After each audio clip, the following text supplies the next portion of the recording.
Mechanic दोस्तों, यह जो गाड़ी है Bajaj Platina 100 कम्फर्टेक DTSI twin spark वाली गाड़ी है।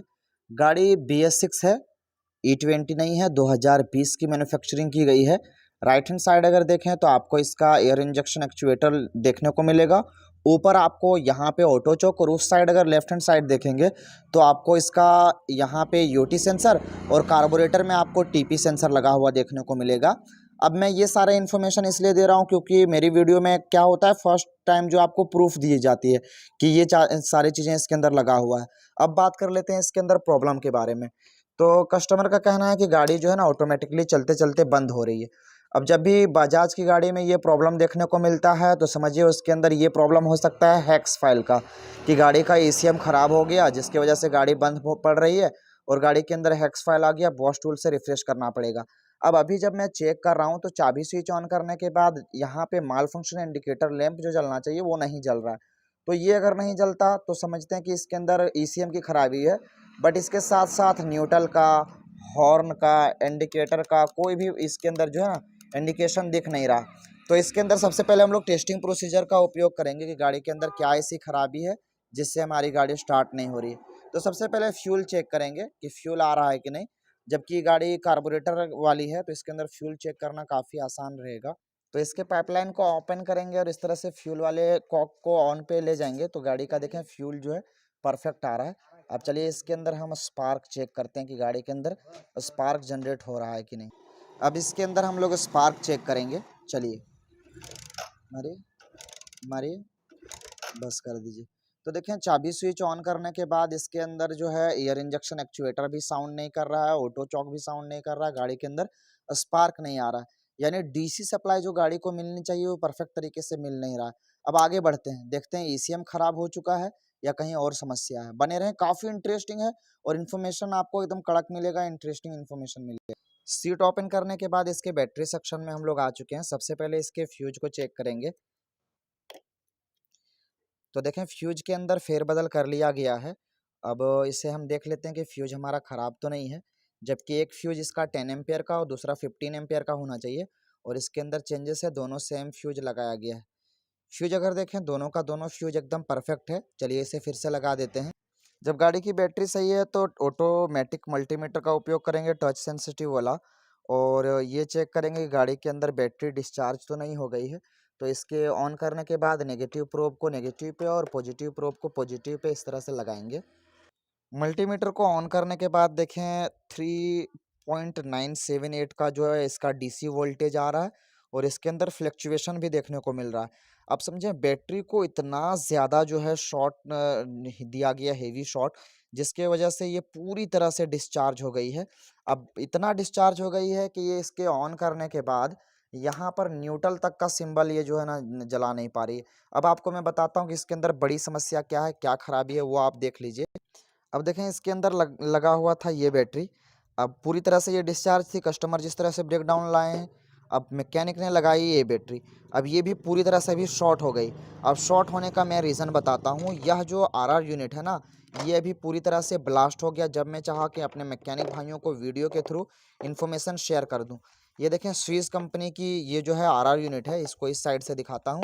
और ये देखें इस जगह पे इसका मदरबोर्ड फुल चुका है और जब ये इधर से प्रेस इसको किया गया, ज़्यादा फोर्स लगाया गया, तो यहाँ से ये RR यूनिट ब्लास्ट हो गया पूरी तरह से। पूरी गाड़ी के सीट के अंदर स्मोक स्मोक सा फैल गया था।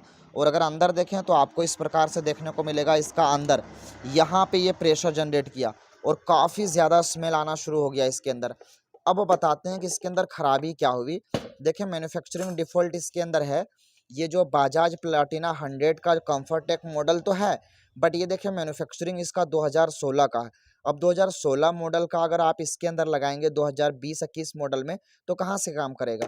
अब मैं आपको दिखाता हूँ इसके वायरिंग कपलर का। तो ऊपर का जो ब्लू वाइट और ब्लू रेड है वो इसका इनपुट चार्जिंग मैग्नेट से आता है, क्लियर, ये तो परफेक्ट है। ये जो ग्राउंड है ये भी ग्राउंड परफेक्ट है।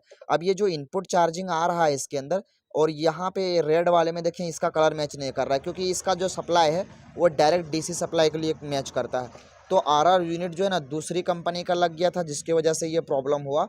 अब अभी आपके सामने मैं गाड़ी को स्टार्ट करके दिखाऊंगा। देखें किस तरह से इसके मदरबोर्ड से निकल रहा है डस्ट पार्टिकल पूरा का पूरा कॉइल जो है ना एकदम जल गया हीट होने की वजह से, और इसी वजह से पूरी बैटरी डिस्चार्ज कर रही है सब। अब इसके अंदर मैं टेस्टिंग को लेकर कोई भी एक नॉर्मल बैटरी लगाता हूँ और देखता हूँ इसके कनेक्शन को डिस्कनेक्ट करने के बाद कि गाड़ी हमारी स्टार्ट होती है या फिर इस गाड़ी का ईसीएम भी खराब हो चुका है, क्योंकि ज़्यादा हेवी शॉर्ट सर्किट बजाज के ईसीयू जो है ना झेल नहीं पाता है। तो मैं अभी देखता हूँ दूसरी बैटरी लगाकर, और उसके बाद देखते हैं गाड़ी स्टार्ट होती है कि नहीं, क्योंकि देखें आप इसका आरआर यूनिट जो पूरी तरह से ब्लास्ट हो गया यहाँ से। अभी टेस्टिंग को लेकर इसके अंदर जो पावर जोन की बैटरी लगी थी और एसएफ सोनिक की दोनों को साइड किया, और यहाँ पे एमरॉन की बैटरी ऐड की है सिर्फ टेस्टिंग को लेकर। अगर परफेक्ट टेस्टिंग हुई तो फिर इसके अंदर 4LB की बैटरी लगाएंगे और नई आरआर यूनिट डालनी पड़ेगी। तो अभी इसके अंदर देखें मैंने इस बैटरी को लगाया है और इसके अंदर से आरआर यूनिट का कनेक्शन हटा दिया, क्योंकि गाड़ी पूरी तरह से डीसी सप्लाई से चलने वाली है। तो इसलिए आरआर यूनिट की कोई भी आवश्यकता नहीं है। विदाउट आरआर यूनिट भी गाड़ी को चलाया जा सकता है जब तक कि ये डिस्चार्ज ना हो जाए। अब मैं इसके चाबी स्विच को ऑन करता हूँ। देखें जैसे ही चाबी स्विच ऑन किए साथ ही साथ यहाँ न्यूट्रल का और इस जगह पे आपका जो है माल फंक्शन इंडिकेटर लैंप जला। अब देख लेते हैं इसका जो है ये काम कर रहा है कि नहीं, ईयर इंजेक्शन एक्चुएटर और इस गाड़ी का ऑटो चॉक। तो आप खुद सुने, ये देखें अभी इसके अंदर ईयर इंजेक्शन एक्चुएटर भी आवाज़ कर रहा है और ऑटो चॉक भी कट से इसका प्लंजर अप डाउन हो रहा है, यानी सारी चीज़ें वर्किंग मोड पे आ गया। अब चलिए इसे हम स्टार्ट करते हैं। देखें सिंगल सेल्फ में हमारी गाड़ी स्टार्ट हो गई, और ये गाड़ी जब तक स्टार्ट रहेगी जब तक कि इसका बैटरी डिस्चार्ज ना हो जाए। एक बार हटाइए तो इसका कनेक्शन देखें, जैसे ही मैंने इसके कनेक्शन को यहाँ से हटाया गाड़ी ऑटोमेटिकली बंद हो गई, क्योंकि मैग्नेट साइड से कोई भी सप्लाई नहीं मिल रहा है।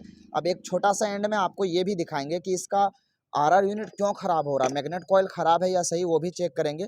बट उससे पहले एक बार आपको और फिर से दिखा देते हैं। आप फिर से स्टार्ट करके दिखाते हैं। देखें गाड़ी स्टार्ट हो गई, ये इसकी बैटरी सप्लाई से चल रही है गाड़ी। अब इसका मैग्नेट कॉइल चेक कर लेते हैं कि मैग्नेट कॉइल शॉर्ट तो नहीं है। फिर भी वीडियो एंड नहीं होगी, एंड में ये दिखाएंगे कि डीएलसी कपलर लगाने के बाद इसके गाड़ी के अंदर क्या प्रॉब्लम है, वो यही बता देगा। मैग्नेट कॉइल ख़राब है या सही उसे चेक करने के लिए हम यहाँ पे एक टेस्टिंग लैंप का मदद लेंगे और दोनों ब्लू वाले वायर में दोनों को लगाएंगे। इसका नेगेटिव पॉजिटिव कुछ भी नहीं रहता है। दोनों में कनेक्शन कीजिए तो इसके दोनों ऊपर के वायर को कनेक्ट कर दिया हूँ। अब किक का अप्लाई करूँगा। चलिए ऑन कीजिए, किक थोड़ा उपयोग कीजिए हमारी। ये देखें जैसे जैसे किक का उपयोग करते हैं तो परफेक्ट तरीके से इसका हाइलोजन लैंप जल रहा है, यानी एसी करंट एकदम परफेक्ट आ रहा है, मैग्नेट कॉइल से कोई खराबी नहीं। अब बैटरी को कनेक्ट करते हैं और एक बार एंड में इसका जो है ओबीडी स्कैनर लगा के चेक कर लेते हैं, उससे हो सकता है कुछ फॉल्ट पता चल सके। वैसे तो एकदम क्लियर है कि आरआर यूनिट ये जो है ब्लास्ट कर गया, जिसकी वजह से ये प्रॉब्लम हुआ। इसे चेंज करेंगे 100% प्रॉब्लम सॉल्व हो जाएगा, बट एक बार फिर से चेक कर लेना एकदम ज़रूरी है। स्कैनर को कनेक्ट कर लिए हैं, ओबीडी डायग्नोस पे इसे एंटर करेंगे और फॉल्ट पढ़ेंगे कि इसके अंदर क्या फॉल्ट है। तो देखिए माल फंक्शन इंडिकेटर ऑफ दिख रहा है, फिर भी एक बार आगे बढ़ते हैं, रीड कोड पे जाते हैं, करंट ड्यूटी से चेक करते हैं। The vehicle has no fault code, गाड़ी के अंदर कोई भी प्रॉब्लम नहीं है। अगर हम आरआर यूनिट इसके अंदर लगाते हैं ना तो फिर प्रॉब्लम सॉल्व हो जाएगा। आरआर यूनिट ही शॉर्ट हो रहा है जिसकी वजह से बार बार डिस्चार्ज हो रही है बैटरी। क्लियर मैकेनिक भाइयों? तो उम्मीद करते हैं इस स्टेप बाय स्टेप वीडियो की मदद से आपको क्लियर पता चल गया होगा कि किस तरह से प्रॉब्लम तक पहुंचा जाता है और कैसे 100% सोल्यूशन निकाला जाता है। जिस समय छोड़ दीजिए आप, जिस समय इसकी बैटरी डिस्चार्ज हो रही थी उसी समय अगर इसके आरआर यूनिट को फाइंड किया जाता ना तो अभी ये ब्लास्ट नहीं होती। और जब भी आप आरआर यूनिट लगाएं तो एक चीज़ देख लीजिए कि आरआर यूनिट लगाने के बाद इनपुट चार्जिंग निकाल रही है कि नहीं। इनपुट चार्जिंग नहीं निकालेगी तो फिर आरआर यूनिट वेस्ट है ना, और ये तो चलेगा ही नहीं। इसके अंदर मैन्युफैक्चरिंग भी आप देखें कब का है, 2019 का 2016 का मॉडल का इसमें बोल रहा लगाइए, जबकि गाड़ी 2020-21 की मैन्युफैक्चरिंग की हुई है, तो कैसे चलेगा। चलिए फिर मिलेंगे नेक्स्ट वीडियो में कोई इंटरेस्टिंग से टॉपिक लेकर, तब तक के लिए थैंक्स फॉर वॉचिंग।